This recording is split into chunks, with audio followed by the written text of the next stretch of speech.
জাল তেলাওয়াত করছি। কোন সূরা? জিলজাল। জিলজাল শব্দের অর্থ কি জানেন? ভূমিকম্প।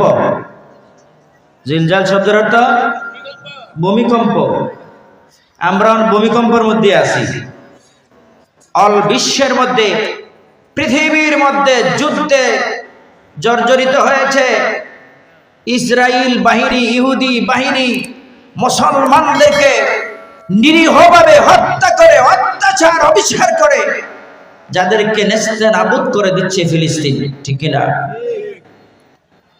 কিন্তু হিজবুল্লাহ বাহিনী, হামাস বাহিনী কয়জন? অল্প কয়েকজন সদস্য। বন্ধুরা আমার, হযরতে ওমর ফারুক আযম রাদিয়াল্লাহু তাআলা আনহুর জামানায় ইস্কন্ডন এলাকার একটা এলাকা ছিল মদিনা থেকে 950 মাইল দূরে। কত মাইল? 950 মাইল দূরে মদিনা থেকে। কে রাস্তা কম না বেশি? মুসলমান একজন যথেষ্ট, ইমানদার একজনে যথেষ্ট, মুমিন একজন যথেষ্ট। আমাদের নাম হলো তিনটা, একটা হলো মুসলমান, আরেকটা হলো মুমিন, আরেকটা হলো ইমানদার। কয়টা হলো? তিনটা। যারা মাইক চালান তারাও কিছু শুনলেন, এটা ফ্রি। দেখি ভাইলে, ফ্রি ভাইলে।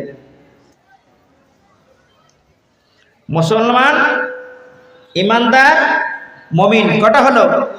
তিনটা। সেই এলাকার বাদশা মুসলমানদের সাথে যুদ্ধ করবে 3 লক্ষ সেনাবাহিনী নিয়োগ করেছেন। কত লক্ষ?